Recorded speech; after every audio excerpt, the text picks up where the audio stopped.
At doon, sinasabi niya na, sumigaw na siya, you ask your president to resign. So, kinuyog na kami. Samantalang, hindi na kami nakapagtapos ng aming pag-shoot ng reels dahil nga may mga Pilipino ganito yung ugali. Pero hindi ko alam kung saan sila grupo, pero yung naratibo nila, yung tipong BBM resign. Yung naratibo nila ay maleta. Yung naratibo nila magnanakaw. So, at sinabihan ako na pangit. Sabi at sinungaling. So, nung sinabi nilang pangit daw ako, feeling ko sila yung sinungaling. Naku, Yari, yan ang sinasabi ko. Self-confidence lang. Self-confidence, yan lang ang puhunan, antik-net. Self-confidence, di ba? Wala mo naman ng ganda. Ayaw ho niyang natatawag na pangit. Ilagay ho natin sa baba, hashtag ang pangit mo, Antikler. O yan, tapang-tapangan ka na naman. Sinasabi ko sa'yo, Antikler Pag nakaharap na sa'yo yung Malacanang press cartel at yung mga bayaran yung vlogger, nuknukan ka ng tapang. Pero pagka kinumpronta ka naman, naduduwag ka. Huwag ganyan, madam. Huwag ganyan. Eto ho mga kababayan. Mag-aangas na naman ho itong si Antikler. Dito sa video na to, magpapaliwanag ho siya sa Malacanang press cartel kung ano nga ba ang nangyari doon sa tagpo na kung saan sinugod siya ng ating mga kababayan sa Canada. Sinigawan siya na sinungaling, shame on you, traidor ka, ang pangit mo, pinakatotoo doon yung ang pangit mo. Yun ho talaga. I-comment nyo ho dyan sa baba. Balita natin, naka-monitor daw tayo kay Antikler. Monitor ka lang dyan, Antikler. Monitor ka lang dyan. I-comment nyo ho sa baba, ang pangit mo, Antikler. Ayaw niya natatawag na pangit Ayaw ho niyang natatawag ng pangit. Like at subscribe. Masaya na ho tayo dyan at sa mga gusto sumali sa ating community. Yung join button nandyan lang ho sa baba. Eto ho mga kababayan. Pagkatapos yung nangyari, yung tagpo na kung saan kinumpronta siya ng ating mga kababayang nasa Canada, nagsalita ho siya, nagpaliwanag ho siya sa sambayan ng Pilipino. Hindi daw ho siya naglalamyerda. Hindi daw ho siya naglalakwatsa. Trabaho daw ho ang pinunta niya sa Canada. Palakpakan ho natin. Napakasipag. Pambihira. Anong klaseng trabaho ginawa mo? Ito siguro tinutukoy yung trabaho. Panoorin mo na ito mga kabay. Okay. Actually, gumagawa sana kami ng reels. Yun ang pinakamalupi. Pagka ang isang talumpati o isang interview, ang sagot sa'yo ng ini-interview mo ay ang bungad sa'yo actually. Sigurado na yan. 100% pangdiinan niya. Actually, gumagawa sana kami ng reels para dito sa event na kung saan bumisita ang ating Pangulo sa Canada. So gumagawa kami ng reels, tapos may lumapit sa amin na Pilipino. So ngumiti ako, tinanong niya ako si Yussi Claire, sabi ko yes. At doon, sinasabi niya na, sumigaw na siya, you ask your president to resign. So kinuyog na kami, samantalang Yan ang sinasabi ko Umamin na ho si Antikler na kinuyog siya. Talagang kakuyog-kuyog naman kayo. Kasi apakawalang hiya nyo. Bagsak ang ekonomiya, nagkakagulo sa Pilipinas. Ang ginagawa nyo, maglamyard at maglakwat siya. kung tutuusin, kami nagtatrabaho. Hindi kami nagbabakasyon dito. We're just doing our job, pero nahinto yun. Hindi na kami nakapagtapos ng aming pag-shoot ng reels dahil nga may mga Pilipino ganito yung ugali. Pero hindi ko alam kung saan sila grupo, pero yung naratibo nila, yung tipong BBM resign. Wag mo sabihin bayaran yung mga yan. Pambihira ka, baka sampalin ka ng pera ng mga kababayan natin sa Canada Wag mo sabihin bayaran yan. Anak ng tokwa. Yung naratibo nila ay maleta. Yung naratibo nila magnanakaw. So, at sinabihan ako na pangit. Sabi at sinungaling. So, nung sinabi nilang pangit daw ako, feeling ko sila yung sinungaling. Naku, Yari, yan ang sinasabi ko. Self-confidence lang. Self-confidence, yan lang ang puhunan, Antiklet. Self-confidence, di ba? Wala mo naman nuknukan ng ganda. Ayaw ho niyang natatawag na pangit. Ilagay ho natin sa baba, hashtag ang pangit mo, Antikler. Shame on you. Diba, i-comment nyo na ho dyan sa baba. Langga talaga tong si Antik. So, may mga ganyan tao. May freedom of expression tayo, pero hindi naman kailangan maging bastos. Pilipino kayo, hindi naman ganyan ang ugali ng mga Pilipino Hindi, ganyan ang ugali ng mga Pilipino pagka pinagnanakawan. Anak ng tawka, pinagnakawan ka na, harap-harapan ka ng niloloko, kaya yakapin mo pa. Di ba? Aakain mo pa sa pedestrian lane. Harap-harapan ka ng binabalahura, puro kababuyan ng sinasabi sa PCO, panluloko kasi nungalingan. Gusto mo aakain ka pa ng mga kababayan natin sa Canada dyan sa pedestrian lane? Kapal naman ang mukha mo. Hindi ho talaga hindi siya in touch sa realidad. Hindi daw ang Pilipino mabait, ang Pilipino mahaba ang pasensya. Pero pagka harap-harapan mo ng binabalahura, linuloko, pinagnanakawan, yung worst of the worst, makikita mo yan sa Pilipino. Hira ka. Bupulahin mo pa yung mga kababayan natin, hindi naman ganyan ang ugali ng mga Pilipino. Okay lang maglabas sa saloobin. Siraulo ka ba? Sa tingin mo ba yung mga rally, anong pinag-uugutan ng mga yon? Subukan mo magpunta sa rally. Sa tingin ko, next state visit hindi na lalabas sa hotel to. Kakain na lang siya doon ng kabyar. How did you feel about that, Yusek? Did you feel threatened at any point? At that time, dalawa lang kasi kami. Ni Director Robert Sol, siya yung kumukuha sa akin. Siya yung sa kanya hawak yung camera. So, threatened. Siguro in a way, kasi dalawa lang kami. Hindi ko alam kung Hindi, kung talagang tama pinaglalaban mo, nasa lugar ka, di ba? Sasagutin mo yung mga yon. Ano ho bang problema? Sige ho, paparating ko yung kay Presidente. Madalas naman kami nagja-jamming, speed jamming. Hindi nakakatahan, mahilig kumatas yan. Matagal naman kami nagja-jamming, madalas naman kami nagja-jamming. Ako gusto yung pahatid ko sa kanya. Huwag tayong sumigaw, okay? Maupo tayo. Kaya mong gawin yun, pero dahil alam mo, puro kabalahuraan ang sinasabi mo sa PCO, hindi mo kayang magpag-umpukan sa mga OFW saan mang bahagi ng mundo. Dahil alam mo, lamon ka, madam, lamon. Lalamunin ka ng ating mga kababayan. Diba? Akala mo pagkatapos si Marcos Jr., tapos na yan. Kung saan yung manhong bansa makita tong si Antikler, pagkatapos ng administrasyon na to, pakihatid na lang ng mensahe ko sa kanya. Shame on you. English. Kundi pa pupunta ng Canada itong si Marcos Jr., di tayo matututo mag-English. Shame on you. Pambihira, di ba? At least pag nakita ko si Auntie Claire, sasabihin siya, shame on you. English yun. Malakit sila or what? Kasi parang, siguro yung grupo naman nila, parang, kung sino man yung iniidolo nila, parang sanay sa violente. Oh. Yung pagiging violente. So, Sino ba iniidolo nila? Tatay Digong, sanay sa violente. Yan ang problema sa'yo. Anak ng toka. Nakatato na sa kitay. Hindi, sapwet mo na anti-Duterte. Pambihira ka, pinatato mo na sana. Ganyan ka. Pati ba naman yung mga release type kukonekta nyo kay Duterte? Walang yan. Talagang script Duterte lang, no? Si Raulo ka ba? hindi namin alam. Ginigigil mo ako. Buti na lang, thank God, Thank na God. pagtawid kasi Sino bang God doon pinapasalamatan mo? Yung God ng pera? Yung God ng adik? Ano? namin, hindi namin alam na may mga police officers. So pagtawid namin, so kinausap na namin sila. Kasi Swerte ka, may police officer. Kung walang police officer, anak ng tawa, baka kalbo ka na ngayon. Pag-uwi ni Auntie Claire, kalbo na siya. Pambira. Sinabunutan. sumusunod sila eh. Oo. Diba? So, Talaga susundan ka nila. Kahit sa bansa ka magpunta anak ng tawa, galit na sambayan ng Pilipino sa'yo, eh talaga napakatindi. Gusto mo na... Trauma si Auntie Claire. pero, Oh. I mean, kung ganyan talaga, Wala na. Hanggang doon ka na lang, madam. Ito yung ibang anggulo na kung saan susundan na tong si Auntie Claire. Kukuyugin na siya ng ating mga kababayan dyan sa Canada. Panoorin mo natin to. Hindi, kung sino man yung may hawak ng megaphone, gusto ko munang palakpakan, pasalamatan at magbigay pugay sa mga magigiting nating kababayan na nasa iba yung dagat na kahit saan sila, hindi nila nakakalimutan at nakabantay sila sa nangyayari sa ating bayan. Palakpakan mo muna natin. Palakpakan mo natin ang mga yan kasi sila talaga, pagka wala dito kasi pag nandito si Marcos Jr., may sasalansan sa kanya, mga kababayan natin dito sa Pilipinas. Pag nasa ibang bansa siya, meron din sasalansan. Ika nga hindi pinagpapahinga si Auntie Claire. Akala siguro ni Auntie Claire, yes, Canada to. Makakapag-chillax ako. Hindi ako masyadong stress. Paglapag niya na paglapag sa Canada, megaphone ang hinarap sa kanya. O ito, pakinggan natin. Kapal kasi ng mukha eh. Ba't walang sounds? Kung sino man si ate na may hawak ng megaphone, gusto ko sabihin sa iyo, mabuhay ka. Palakpakan kita. Palakpakan. Oh. Palakpakan muna natin si ate ayun, yung ate na naka-megaphone. Oh. Kaluoy mga Pilipino, parang kawawa ang mga Pilipino. Shame on you, Claire, anti-Claire. Shame on you, anti-Claire, anti-Claire.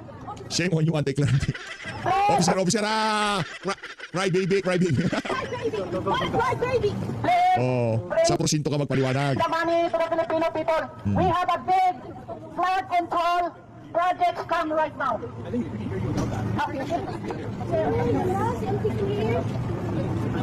kapal ng mukha. Kapal na mukha ang iyong... Ramdam ko yung... Brad, dito yun eh. Dito yung Brad. Tagos dito, Brad. O dito, tagos. Yung kapal na mukha. Dito, Brad. Dito. Yan. Dito, tagos, Brad. Tagos.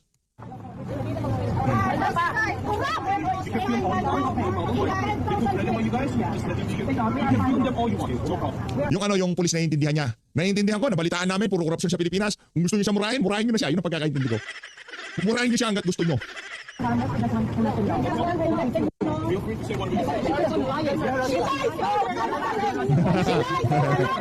Oh, come on. Harassing? Look what you did in the Philippines. No, we are not violent. We're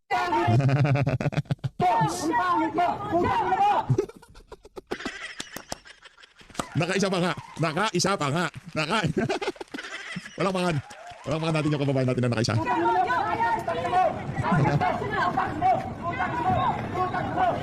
Ko. Doon na nga ako nagtatapos ang ating video ngayon dito kay Auntie Claire. Ang kanyang naging experience sa Canada, hindi ganun kaganda. Nagre-report. PH update. Alamakan.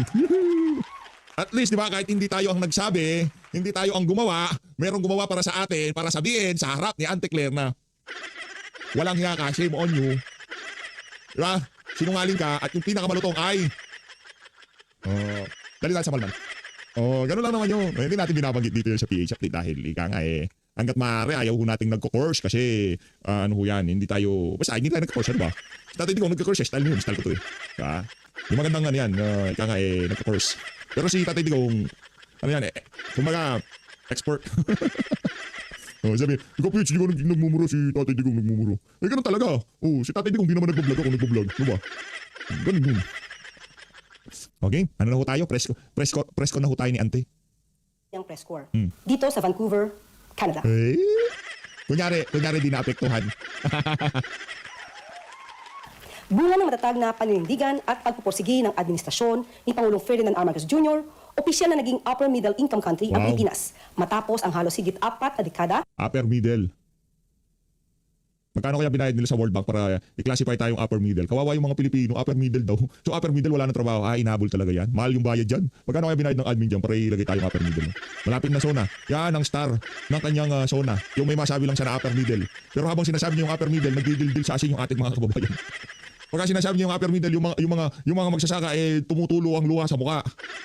O pag sinasabing upper middle, yung minimum wage earner, gustong basagin yung TV habang nag-ososona yung magnanakaw na presidente.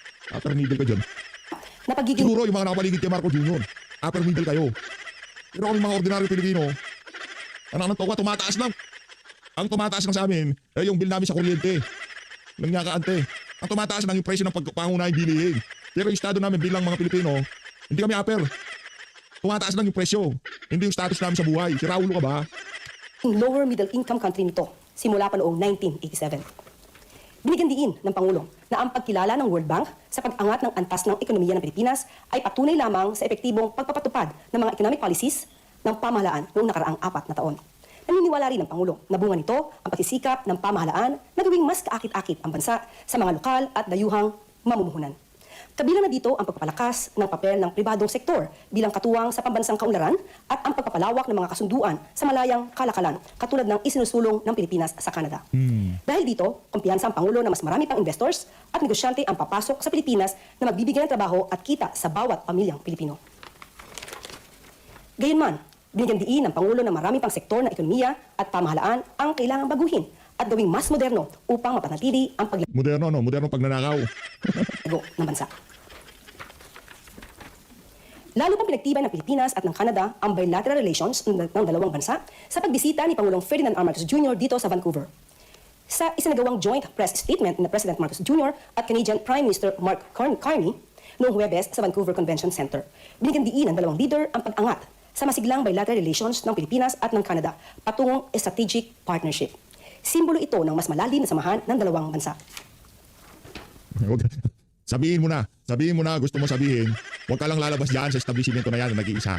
Okay, hiram ka ng isang PSG kay Marcos Jr. Yung pang-personal na gamit. sorry, mali, PSG pala. So, maling PSG yun, pang-personal na gamit. Yung pang-presidential security group. Sorry. Maling PSG pa lang.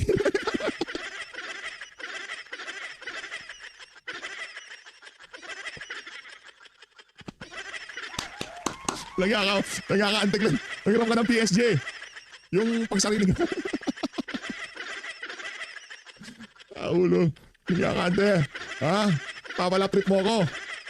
Oh. Kasabay nito, inilabas din ang ilang formal framework cooperation kabilang ang Joint Declaration of Intent at Memorandum of Understanding upang mas lalo pang palakasin ang pagtutulungan sa energy and natural resources, trade and investment, labor and migration, tourism at Pero in fairness, ante trending ka nga. O kaya nag-trending. Pinagkaguluhan. Mga OFW, nagkumpukan para makita si Ante. Hindi. Minura-mura ako doon. culture and arts. Nananatili rin matatag ang suporta ng Canada sa paninindigan ng Pilipinas sa Nasamid ako sa sarili ko kalukuhan. Ha? Nakatawa PSG. Hindi bagay naman. Yung PSG ni Marcos Jr. isuramin muna ni Auntie Claire. Basta sa oli mo din. Hahanapin yung PSG na yan. soberanya ng bansa at mga karapatang pandagat lalo na sa gitna ng patuloy na hamon sa West Philippine Sea.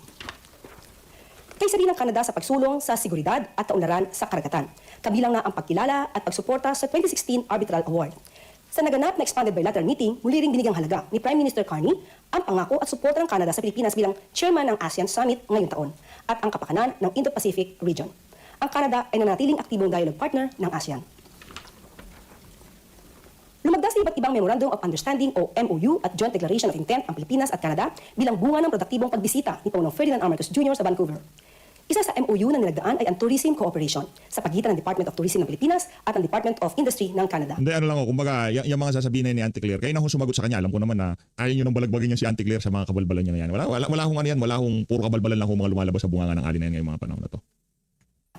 Layunin nitong mas paigtingin pa at palalimin ang kooperasyon ng dalawang bansa sa sektor ng turismo. Nilagdaan din ang MOU on Cultural Cooperation sa pagitan ng the National Commission on Culture and the Arts at ng Department of Canadian Heritage of Canada. Naglalayo naman itong pagtibayin ang bilateral cultural relations sa pagitan ng Pilipinas at Canada sa pamamagitan ng mas malawak na cultural cooperation initiatives. Isang joint declaration of intent din ang niligdaan para sa pagtutulungan sa larangan ng enerhiya at likas na yaman ng dalawang bansa. Layunin nitong itaguyod at palakasin ang kooperasyon ng Pilipinas at Canada sa larangan ng energy at natural resources na nakabase sa prinsipyo ng pagtutulungan, pagkakapantay-pantay at mutual benefit. Isa pang joint declaration of intent din ang nilagdaan sa pagitan ng Department of Migrant Workers at Citizenship and Immigration Canada na naglalayong palakasin ang mga hakbang sa larangan ng paggawa, kabilang na ang pagpapalalim ng konsultasyon at dialogo sa pagitan ng sektor ng paggawa, sektor ng negosyo at pamahalaan. Ang Pangulo naman po at ang administrasyon na to ay ang polisiya ay managot ang dapat na managot. Yan. Dapat nating linisin. Ano, ba't cut siya? Ba't putol siya? Ano nangyari doon? Di ko narinig ang tanong. Bakit may sagot? Antikler ha? Hindi ako magsasalita dito pero binabantayan ko lumalabas sa bunganga mo. Okay? Huwag na kami lokohin dito. May sagot pero walang tanong. Pambihira, oo. Ang anumang issue ng korupsyon sa ating gobyerno, sa ating bansa. At kung kailangan na may managot at kung kailangan naman din niya madepensahan ang kanyang sarili, ay magagawa naman po ito ni Senator Marcoleta. At sa lahat po ng nagsasagawa ng mga maanumalyang proyekto, ang gobyerno po ay hindi po natutulog. Linisin po natin ang bansa sa mga issue ng korupsyon. Sinimulan na po ito ng Pangulo. Kaya sana po ay magtuloy-tuloy ito kahit ang Magtuloy-tuloy, pabira. Magtuloy-tuloy. Makukulong ang Pangulo pagkatapos ng kanyang termino. Itaga mo yan sa bato. Pangulo po ay natapos ng kanyang termino. This Kung magpapatuloy kasi siya ay isa sa mastermind sa mga maanumalyang flood control project. Kung magpapatuloy, siya natural makukulong siya. Mastermind siya eh. Kahit dun sa interview ni Jokno eh. Merong veto power ang presidente, kaya niyang gamitin yun pero hindi niya ginamit. Gayong sa mga nakalipas na taon, okay, napalusot hanggang 2023. Ano kanto, 2024 lulusot pa, 2025 lulusot pa. Ganun ho sila kalala. filing happened after protest actions by Iglesia ni Cristo and as well as their firm opposition and raising opposition to the fact that he is being charged and they're raising the possibility na ito daw po ay selective justice. What Selective message justice does talaga. the government want to send the INC Selective justice all the way. by filing na ito po tinuluyan pa rin si Senator Marcoleta? Although marami po nga nagsasabi na ang nasabing INC rally ay para suportahan at Hinay-hinay ka, Antikler, ha? Hinay-hinay ka. Okay? Uuwi ka pa ng Pilipinas. Okay? Uuwi ka pa ng Pilipinas. Okay, hinay-hinay lang, hinay-hinay. Kasi magiging pattern na yun eh, magiging routine na yan. Kung saan ka makita ng ating mga kababayan, walang humpay na pagbanat ang mararanasan mo sa sambayan ng Pilipino. Okay? Hindi lang sa Canada. Pag uwi mo ng Pilipinas, yan na ang makikita ko new normal para sa iyo at dito kay Marcos Jr. maaari ay makita ang sitwasyon ni Senator Marcoleta. Pero bukas din po ang mata ng gobyerno sa sinusulong ng INC patungkol sa transparency and accountability. Hindi po tayo naniniwala na yun lamang ang magiging dahilan ng INC para sa nasabing rally. Kung tayo po at lahat tayo, pati po ang miyembro ng INC ay para sa transparency and accountability, ganun din po tayo, ganun din po ang pamahalaan. Ganun Kailan makukulong si Martin Romualdez? Kung transparency, bakit walang lakas ng loob itong si Marcos Jr. na sabihin sa ombudsman, sige, i-entertain nyo yung mga Marines. Ano yan, kung dinadamay nila ako, mabigat ang ebidensya ko na hindi ako kasali dyan. Walang problema. Walang problema, sige na. Hindi, pero, ano to, inglaksyon pa lang, sinungaling ang 18 Marine. Hindi totoo yung sinasabi nila. Pagka sinungaling ang 18 Marine, sinungaling si Zaldico, tapos ang usapan. din po ang Pangulo. Sabi nga po natin, wala pa pong rally, nagsisimula na po. At nasimula na po ng Pangulo ang magpapanagot sa mga dapat na managot. Sino? Si Bong Revilla? Jingo Estrada? Malamang ang mga miyembro po ng INC ay makikita naman nila kung ano yung mga elemento na nailagay patungkol sa di umang ICI, ano nangyari sa ICI? Tanong kita, Antikler. Anong nangyari sa report ng ICI? Hindi pa naisa publiko yung report ng ICI na yan. Wala man lamang at ang ginamit ni isang papel dyan sa ICI na yan para panagutin yung mga dapat managot. Ang hirap nito, nung ipinasa yung dokumento sa ICI, baka ang mastermind doon, si Martin Romualdez. Hindi sinama ang Pangulo, si Martin Romualdez. Pangulong Marcos naman, hindi pwedeng idawit si Martin Romualdez dahil ikakanta siya ng pinsan niya. Di ba? Ano ho, ika nga nasa ano ho sila, nasa sitwasyon sila ngayon na kung saan hindi sila pwede maglalaglagan kasi guguho ang buong gobyerno. Yun ho ang katotohanan. Dinidiretso ko na ho kayo mga kababayan. Hindi ho pwedeng hindi pwedeng i-call out ni Marcos Jr. si Martin Romualdez, hindi pwedeng trabahuin ng ombudsman si Martin Romualdez kasi pagka trinabaho ni si Martin Romualdez, siyempre mag-a-apply din yan for state witness. Kagaya ako kay Bunuan, pinag-utusan lang ako. Sino pa mag-uutos sa'yo? Pangulo. So ano mangyayari sa gobyerno? Wasak ang gobyerno.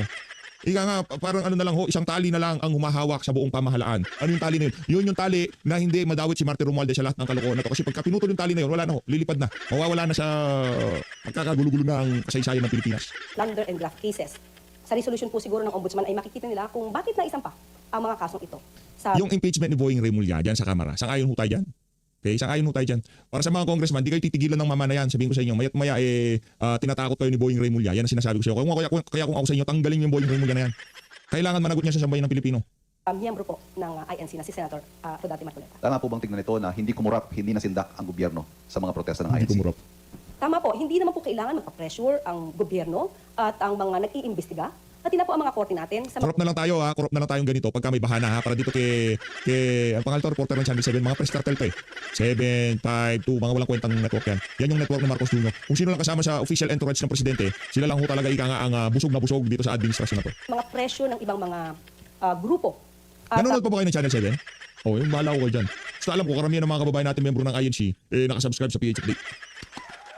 sa ating palagay ay hindi naman din po yun ang naisin ng INC. At still, sa mga may balak na magpa-pressure sa gobyerno para po mapaligtas ang mga tao na sinasabi natin mga sangkot sa mga anomalya. Huwag niyo na po itong ipilit. Huwag niyo na po itong gawin. Dahil muli, hindi matutulog ang gobyerno, hindi din matutulog. Hindi nga natutulog kasi nga mga adik, anong di natutulog? Di talaga kayo natutulog, hindi talaga natutulog yung gobyerno kasi ang gobyerno ngayon sa Pilipinas gobyerno ng adik. Diba? Ano sabi ni Amy Marcos? Adik ang kanyang kapatid. O sinong head ng gobyerno? Si Marcos Jr. Kaya di talaga natutulog kasi adik nga ang gobyerno. Ang mga investigating bodies, pati na po ang korte, para mapanagot ang dapat mapanagot. Ba yan? Hindi ko po nakikita Ano ba yan? Walang ano. Ang baboy ng ano na to. Ba't splice yung video? Di mo man marinig yung tanong ng mga nagtatanong. Pero kanina yung Channel 7, narinig natin yung tanong. Ito, sagot na lang. sa ngayon. Tayo nga dito sa PH Update, hanggat maaari gusto natin walang splice yung video. Kung di lang yung nagkakat-cut yung video natin, nawawala na signal eh. Di ko man ipuputulin eh. Kung nakikita ang gobyerno na dahil lamang nagkaroon ng pagsasampa ng kaso ay magkakaroon muli ng surprise protest.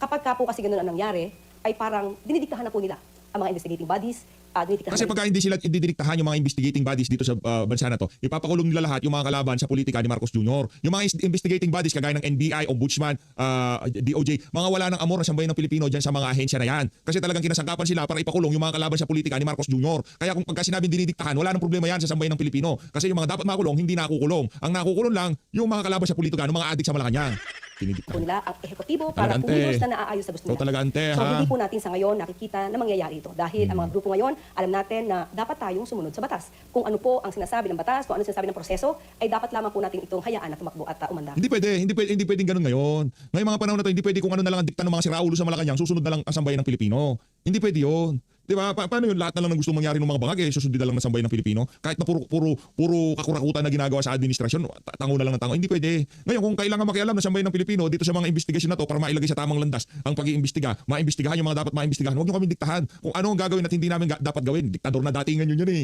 Huwag nyo pakialaman. Hindi pwedeng hindi pakialaman. Pinapakialaman ng Malacanang. Pati mga independent bodies na dapat hindi nila ginagawa yung mga bagay-bagay na ginagawa nila dahil nga pinapakialaman sila ng mga adik sa Malacanang.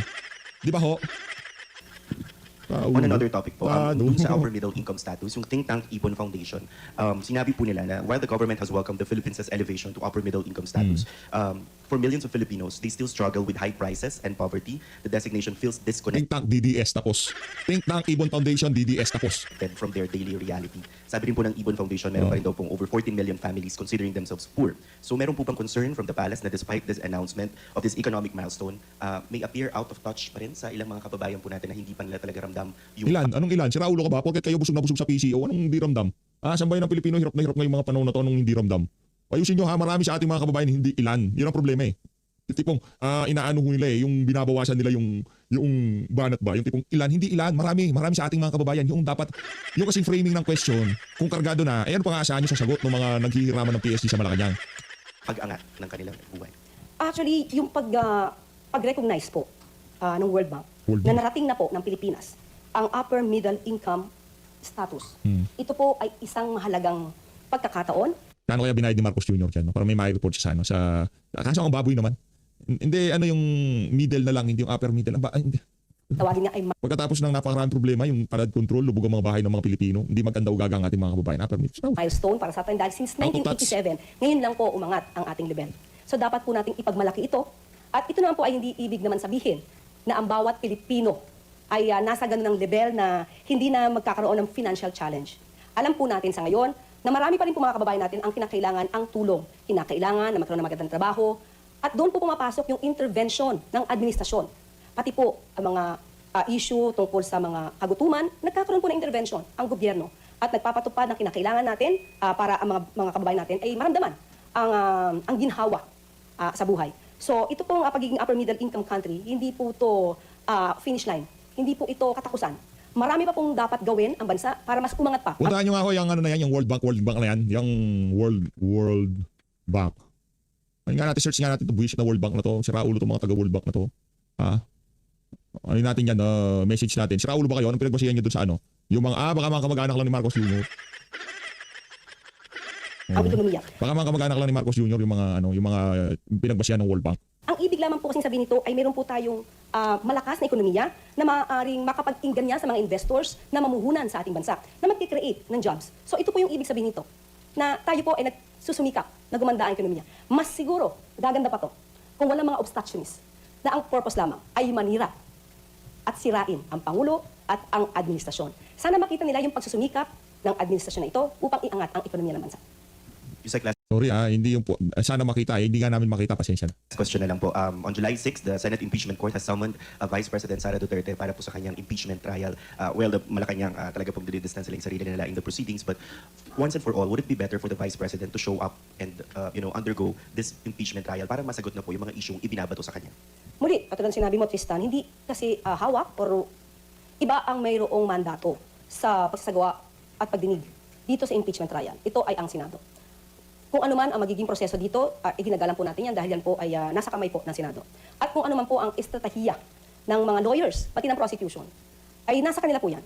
Pero kung ang tanong mo ay ang opinion kung dapat na pumunta personal ang Vice Presidente, noon naman po niya sinabi na she wants bloodbath. At dito mapapakita ano ang kakayanan ng Vice Presidente upang sumagot sa mga katanungan or para harap Dapat hindi na siya hindi na siya kumuha ng abogado niya kung siya rin pala sasagot, di ba? Yung bahagi na yon kabalbalan ho yan. Hindi required, si VP Sara ay sasagot kung gusto niya ng personal niya. Pero yung obligahan siya binubola na naman ho tayo ni Anti-Claire. harapin ang kanyang mga witnesses. Yung mga witnesses against her. Yung mga witnesses at mga testigo na maaaring magsabi ng mga statements na hindi papabor sa kanya. Yan naman po ay karapatan ng isang respondent, ng isang defendant, maski na ng isang akusado, na harapin personal ang kanyang mga testigo or mga testigo laban sa kanya. At kung sa lawyer din naman at pag-uusapan at alam naman nila na yung kanilang kliyente ay walang kasalanan at malinis, mas magandang maipakita to sa buong mga kababayan natin at sa buong Sabi ko sa'yo, yan ka na naman. Yan ka na naman, Anti-Claire, ha? Nag-uumpisa ka na naman. Oh. Di ba mamaya niya, nakakabulin ka na naman sa labas. Yung pagiging coops kasi, ilinalagay din sa lugar. Di ba? Wag araw-arawin yung pagiging coops kasi napupuno ang ating mga kababayan. Di ba? Hindi pwede mayat-maya inaalmusal mo, tinatanghalian mo pagiging coops mo. Sayo sa gusto mo, may balik sa'yo yan. O mayabang ka na naman, maangas ka na naman sa interview. Mamaya niyan, takbo ka na naman sa pulis. Di ba? Yung hindi kasi balanse. Kung maangas ka, tuloy-tuloy mo yung kaangasan mo. Kaya tayo di tayo nag-aangas Hindi tayo nagyayabang hanggat maaari. Simplihan mo lang, di ba? Kasi darating ang panahon, mawawala lahat. Sayop sa gusto mo, lahat ng bagay temporary. Maging ang kapangyarihan sa Malacanang. Di ba? Yung posisyon sa pamahalaan. Nawawala yon. Yung estado sa buhay, nawawala yon. Walang permanente dito sa mundo na to. Kaya lagi ko sinasabi, huwag paakyatin sa utak kung ano man ang narating mo sa buhay. Kagaya dito kay Anti-Claire, porket naging PCO ka, binigyan ka ng kapangyarihan na mag-cooks araw-araw, talagang susulitin mo yung pagiging cooks mo. Hindi pwede yun. Talagang may kalalagyan ka sa ating mga kababayan pag nagkataon. Di ba? Tigilan mo yan, Anti-Claire, ha? Maraming hindi natutuwa sa mga pinagagawa mo. Buti na nga lang, hindi mga violente yung mga kababayan natin dyan sa Canada. Paano kung medyo may pagka-violente? Pasalamat ka, sila yung tipong kahit pa paano, hindi sila hindi kanila ginawa ng masama. Salita lang. Paano kung merong, syempre hindi naman natin masasabi lahat ng tao. 'Di ba? Hindi natin masasabi yung utak ng bawat Pilipino. Paano kung merong isang diyan, bahala na, yarin lamang binibwisit mo kami araw-araw, 'di ba? Paano yung pagka merong ganun? 'Di ba? Wag naman sana ako, di ko pinananalangan yun kasi politika lang yan, matatapos yan. Kaangasan nyo, matatapos yan. Kayabangan nyo, matatapos yan. Hindi naman permanent yan. Naniniwala ako dyan. Kaya ayaw kung merong mangyari ring masama kay Anti-Claire. Sa totoo lang ha, kahit na visit ako dyan sa alin sa mga kasinungalingan niya. Panalangin ho natin na dumating yung punto na mailagay niya sa tama yung sarili niya. Ngayon kasi para silang di natin malaman, nagsasama ng ugali nila sa totoo lang. ay, sa buong mundo na ang Vice Presidente. Magsilbing moral lesson sa ating mga kababayan na yung kapangyarihan, impluwensya, estado sa buhay, wag paakyatin sa utak dahil ang mundo umiikot lang. Kasi paano pagka umikot na, 'di ba? Bilang isang ordinaryong Pilipino, lahat inayabangan mo, pati kapitbahay mo lahat. Dapat ikaw yung 'di ba? Sigang-sigain datingan mo, paano pagka biglang umikot ang mundo? Wala na. Tapos na yung kayabangan mo. Mapapahiya ka. Pero kung simple ka lang, Anti-Claire, sagutin mo ang tanong, walang kaangasan. Pagkatapos ng lahat ng to, walang hurt feelings, siya nga. Dahil ginawa mo lang trabaho mo. Kaso hinahaluan mo binubudburan mo ng kalokohan Ganon din sa buhay. Huwag natin masyadong paketin sa ulo kung ano man ang mga material o kung ano man ang estado natin sa buhay. Sa mga OFW, sa mga kababayan natin dito sa Pilipinas. Kahit na ikaw pa ang pinakamayamang tao dito sa mundong to, sa ayaw sa gusto mo, darating ka rin sa punto sa buhay mo na, di ba, bababa lahat yan. Ang iyong kalusugan, ang iyong hanap buhay, lahat yan mawawala yan. Walang Kaya, Manampalataya lang tayo sa Diyos na lumikha. Ha? Yung lagi kong sinasabi, sabi ko naman sa inyo si PH Update, ano yan? Sinasabi ko sa Auntie Claire, ha? Swerte nga si PH Update, hindi ganun kabalahura ang bibig. Ay malinis. Kung yun ang gusto nila ipakita. Mas maganda po gano'n. Yusek, sa isang Facebook post, sinabi ni Mike Defensor na kung campaign donations ang batayan ng plunder case laban kay Senador Rodante Marcoleta, bakit hindi raw po nasisilip ang campaign donations sa kampanya ni Pangulong Marcos Jr.? Ako na, pinakita ko na, di ba, si Lagdameo, mahigit 240 million ang ibinigay sa kanya ni Marcos Jr., ni Lagdameo kay Marcos Jr. Siyempre, ang kukups na naman na sagot ni Auntie Claire dyan, kaya Soloy, maraming salamat sa pag-support sa PH Update. Ayaw ko na po kayo mabuisit dahil alam ko kanina nyo pa tinitiis to at itong ali na to, gusto nyo na talagang makasama tayo dito sa video na to, kaya talagang nagtyaga kayo. Alam ko, mahirap po yung feeling na gusto nyo ng inex yung video, pero dahil nga di natin malaman, gusto nyo pa bang marinig yung sasabihin ko o sasabihin siya. Maraming salamat po mga kababayan. Comment sa baba, #ShameOnYou. Marin mo natin Pilipinas.